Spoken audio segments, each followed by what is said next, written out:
Hey Tsunami, I got something else to tell you. When I was when I first moved to Atlanta in high school, I think it was like '02. Um, my senior year in '03, I really got out, really started hanging out, at clubs, seeing what the scene was and stuff like that. And it was cool. Everything was smooth. This was also the time where we had crunk rock, we had just Little John in the club, Pastor Troy, Yin Yang Twins, Ludacris. It was just crazy in Atlanta, but also it was aggressive if you went to the clubs. Like if that was the time, if you didn't like somebody next to you, the song kind of told you what your next move should be, right? So me and a group of friends, we go to a club called the Warehouse. The Warehouse is a it's built like a, I guess it's like built like a warehouse, right? It's just this open building on the first floor, and on the second floor, it's just the same concept, but instead of having a floor in the middle, it's an opening where you can kind of see everybody downstairs, and it's like a dance floor. So if you're upstairs, you're looking at the heads of everybody dancing, or at an angle at the stage DJ and bars and stuff like that. So the next time we had went up there, it was full like everybody everywhere else. In Atlanta, there's a lot of places where you can get fake jewelry, and I ain't gonna lie, I had a fake gold chain around my neck, right? I had some real earrings, but I had a fake gold chain around my neck. I think it might have been silver. I think I was in the silver when everybody else was doing gold. I can't remember. But either way, I remember that being around my neck, and it had that charm because everybody had a charm or something like that. And my charm had actually got not in trouble, but I didn't know it was a Mason symbol. I'll tell you about that later on. I was walking down the street, this random guy had stopped me. Either way, so we in the club and everything. Everybody's either drinking, dancing. The girls are on the floor, so of course we getting a rub on and everything like that. And next thing you know, oh, before I say that, in Atlanta, it got so crazy where they started putting on flyers. You go to the club, it got the pricing and everything like that. At the bottom it says one fight, good night. One fight, good night means if it's a fight that breaks out and they got to turn on the lights, everybody gone. You clear it out, everybody gone. So that's just what's going on. So at the time, we hear like we hear ruckus and over the music, and so I look up and you can see people pushing and kind of shoving and going back and forth, and I don't know what possessed it, but all of a sudden a bottle came down, two go up, five come down. Boy, it was people throwing glasses and stuff at the people up, people throwing stuff at the people bottom. And then also, since we down there, we trying to push and shove and get out the way, we started getting into a scuffle. Me and my homeboys, I don't know once one of them had got into something, right?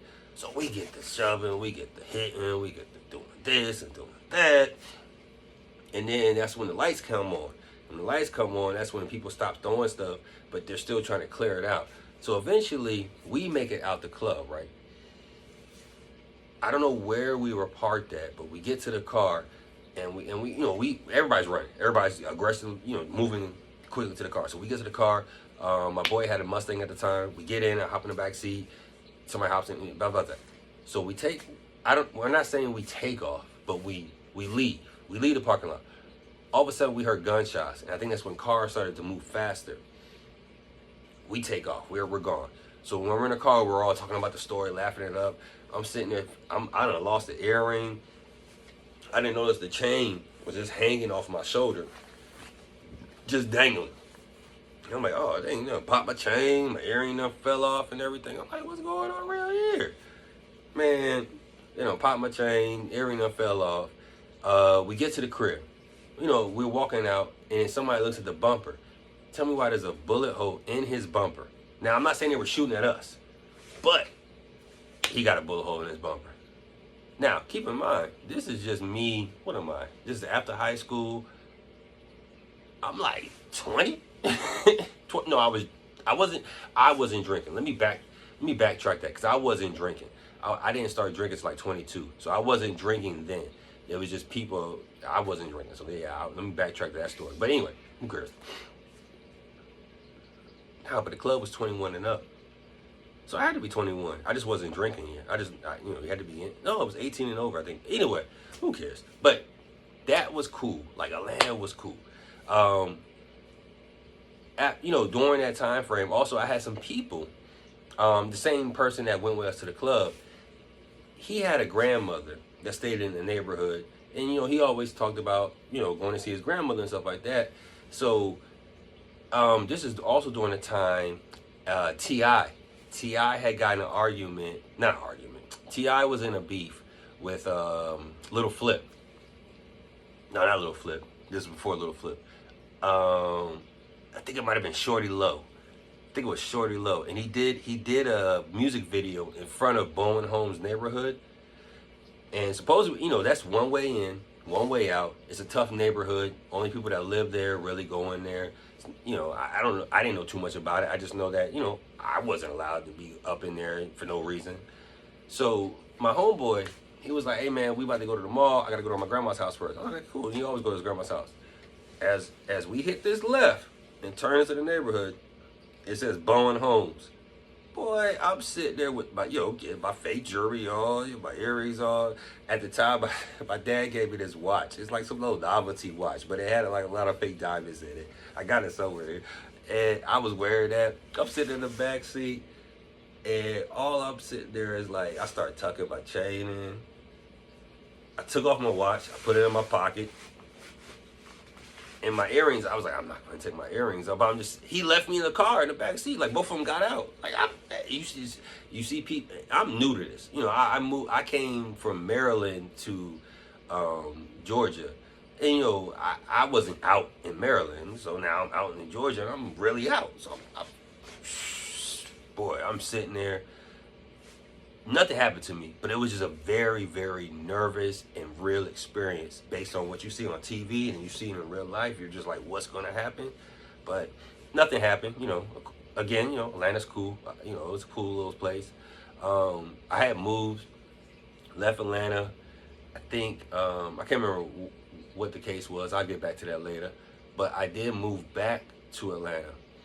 And when I moved back, I got in contact with an old little friend. And we used to always go to this place. Now, I lived in Stone Mountain at the time. He stayed in Conyers. But I think I met him at Job Corps when I went to Job Corps in Albany, Georgia. I was all over Georgia at one point.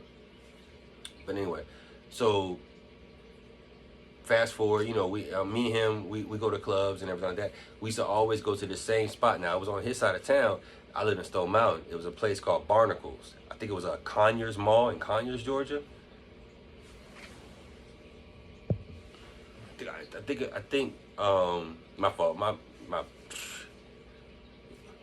battery running low. Now I want to tell me. How you gonna tell me in the middle while I'm trying to tell you a story? My phone want to tell me the battery running low. How you gonna interrupt us? But anyway, I digress. So what happened was it's a club called Barnacles in Conyers, and what it is it's a bar and grill, and then they move the tables out the way at a certain time, and then this window behind the DJ booth lifts up, and then it's like a DJ back there.